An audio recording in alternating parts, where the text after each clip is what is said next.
आज हम इस YouTube वीडियो पर इस हफ्ते में मैंने जो जो ट्वीट्स लिए हैं उस हर एक ट्वीट डिटेल्स के ऊपर बातें करेंगे एंड इसके साथ नेक्स्ट वीकेंड पर गोल्ड कैसा मूव दे सकता है गोल्ड मार्केट एनालिसिस मैं आप लोगों के साथ शेयर करूंगा आज इस वीडियो पर। चलिए शुरू करते हैं। इन तक देखना गाइस एंड जाने से पहले इस चैनल को जरूर फॉलो कीजिएगा, लाइक कीजिएगा एंड कमेंट कीजिएगा।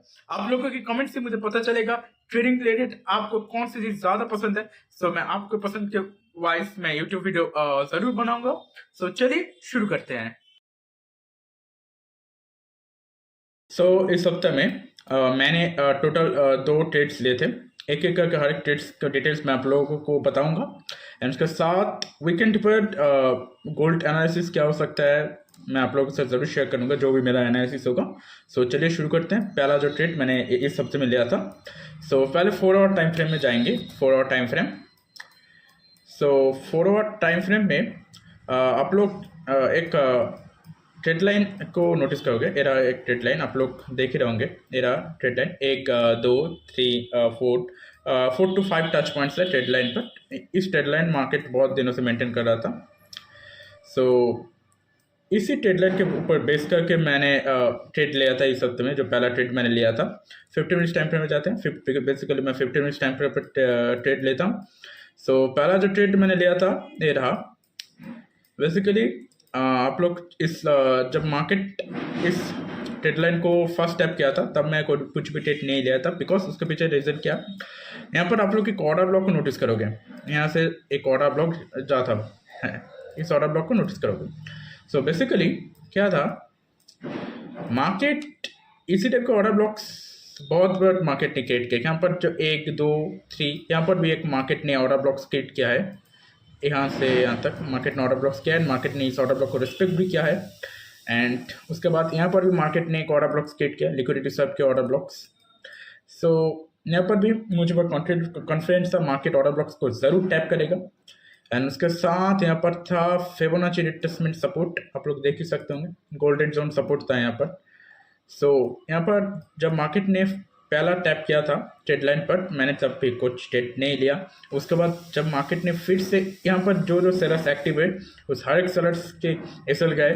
उसके बाद मार्केट ने फिर से यहाँ पर थोड़ा सा मूव दिया। यहाँ पर भी जो लोग ट्रैप है मैं वहाँ पर भी ट्रेड नहीं लिया। मार्केट यहाँ पर जब इस ऑर्डर ब्लॉक को रिस्पेक्ट दिया एंड ऑर्डर ब्लॉक को 50% ऑर्डर ब्लॉक को फिल किया एंड उसके बाद जब मार्केट नीचे आया तब मैंने यहाँ पर एक ट्रेड प्लान किया था। यहाँ पर एक ट्रेड प्लान किया था जो मेरा रिस्क मैनेजमेंट था उसके हिसाब से।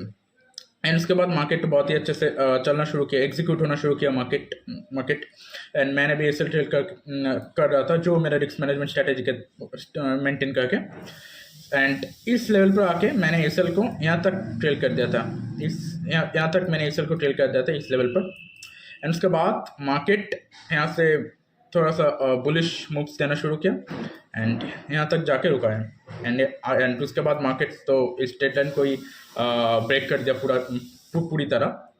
जो मेरा रिस्क मैनेजमेंट स्ट्रेटेजी है यहाँ पर बहुत ही अच्छे से वर्क किया है एंड ट्रेलिंग बट जो टेक प्रॉफिट हुआ टीपी मेरा डन हुआ। ये रहा मेरा फर्स्ट ट्रेड।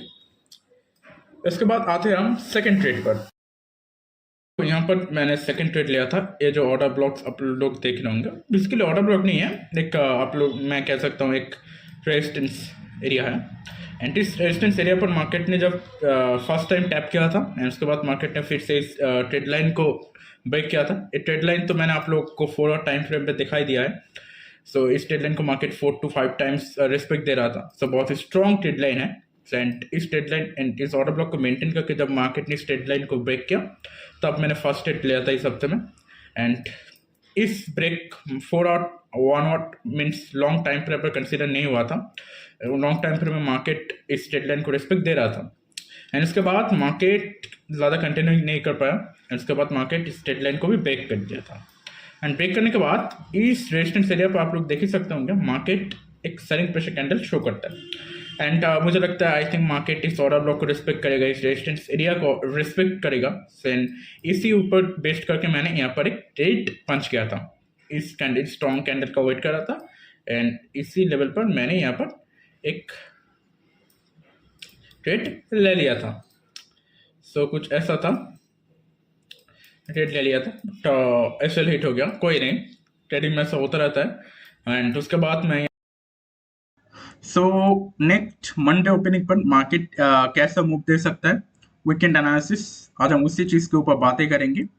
एंड पिछले हफ्ते मैंने जो जो ट्रेड्स लिया है, हर एक ट्रेड के डिटेल्स मैंने आप लोगों के साथ शेयर कर दिया है। So weekend analysis and market Monday opening पर मार्केट कैसे ओपनिंग हो सकता है, इसी चीज के ऊपर बातें करेंगे। सो फर्स्ट हम शुरू करते हैं पास्ट मार्केट स्ट्रक्चर से। सो अगर पास्ट मार्केट स्ट्रक्चर को हायर टाइम फ्रेम पर देखोगे, तब यहाँ पर मार्केट ने फर्स्ट क्रैश मूव दिया था, कितना था 1200 पिप्स तक मार्केट ने यहाँ पर क्रैश मूव दिया था। एंड उसके बाद मार्केट ने फिर से एक पुल बैक भी दिया, मार्केट ने यहाँ से एक पुल बैक भी दिया। एंड इस पुल बैक के बाद मार्केट ने यहाँ पर फिर से सेकंड क्रैश मूव दिया था, जो था 1300 पिप्स तक। एंड उसके बाद मार्केट ने यहाँ पर भी एक रिट्रेसमेंट दिया, एक पुल बैक मार्केट ने दिया।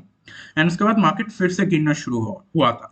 सो एक्सपेक्टेशन था, गट फीलिंग से मिनिमम मार्केट 1200 पिप्स तक तो गिरेगा ही, मार्केट यहाँ से 1200 पिप्स तक मिनिमम गिरेगा, यहाँ पर मार्केट मिनिमम 1200 पिप्स तक गिरेगा, एनालिसिस जो बोलता है। सो इसी चीज के ऊपर डिपेंड करके अभी तक मार्केट सेलिंग साइड है, कुछ भी बाइंग साइड का इंडिकेशन अभी तक मार्केट में नहीं आया मेरे हिसाब से। सो मैं जो भी ट्रेड लूंगा सेल साइड में ही लूंगा। सो आज एंड नाउ आते हैं इस मूव पर, जहां से मार्केट ने गिरना शुरू किया था।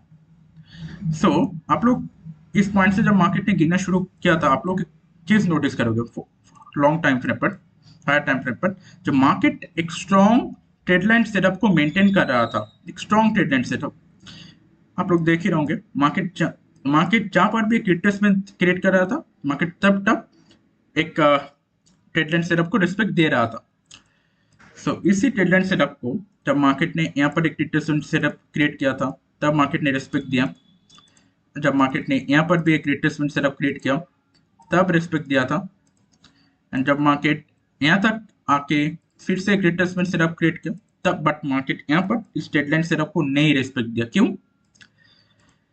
बेसिकली मार्केट इस डेडलाइन सेटअप को नहीं रिस्पेक्ट देके नीचे की तरफ आके इस रिट्रेसमेंट सेटअप को ब्रेक किया। ब्रेक करने के बाद मार्केट यहाँ पर थोड़ा सा कंसोलिडेशन मूव्स देना शुरू कर दिया था, बिकॉज मार्केट इस रिट्रेसमेंट सेटअप को जिस कैंडल ने ब्रेक किया, मार्केट यहाँ पर फिर से रिवर्स मूव देना शुरू किया था।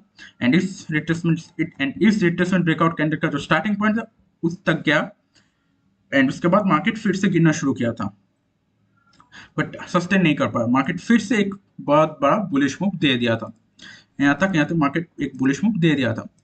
एंड यहाँ पर मैंने सोचा market I think Fibonacci level को ग्रैब करेगा, देन उसके बाद मार्केट गिरेगा। सो 0.5 लेवल तक मार्केट रिस्पेक्ट किया रेशियो को, फिबोनाची लेवल का। एंड उसके बाद मार्केट गिरना तो शुरू किया, बट यहाँ पर भी मार्केट ने एक रिट्रेसमेंट सेटअप बनाते हुए गिर रहा था। एंड यहाँ पर भी आप लोग नोटिस करोगे, मैंने पिछले ट्रेडर से क्या था, जो एक ट्रेडलाइन सेटअप है, एंड इसी ट्रेडलाइन सेटअप के ऊपर डिपेंड करके मैंने बहुत ट्रेड्स हैं, एंड बहुत ही अच्छा ट्रेड्स था। बट मार्केट ने इस लेवल तक आया, एंड फिर से मार्केट इस ट्रेडलाइन सेटअप को ब्रेक किया, एंड ब्रेक करने के बाद मार्केट फिर से यहाँ से एक बुलिश, इतना बड़ा सा बुलिश मूव दे दिया। सो मेरे हिसाब से मार्केट यहाँ पर थोड़ा सा कंसिडरेशन मूव पर है, तो इसलिए मैं इस एरिया पर कुछ भी ट्रेड्स नहीं लूंगा। एक सिंपली एनालिसिस है, मार्केट जब यहाँ इस पॉइंट से इस स्ट्रॉन्ग ट्रेडलाइन सेटअप को रिस्पेक्ट देगा, टैप करेगा, तब मैं एक सेल साइड ट्रेड लूंगा। और मार्केट यहाँ तक गिरकर इस लेवल को ब्रेक करेगा, तब मैं एक सेल साइड ट्रेड लूंगा। बहुत ही सिंपली मेरा एनालिसिस है, एंड इसी ट्रेड प्लान को डिपेंड करके मैं नेक्स्ट वीकेंड पर ट्रेड लूंगा। थैंक्स फॉर वॉचिंग एवरीवन, जल्दी मिलते हैं।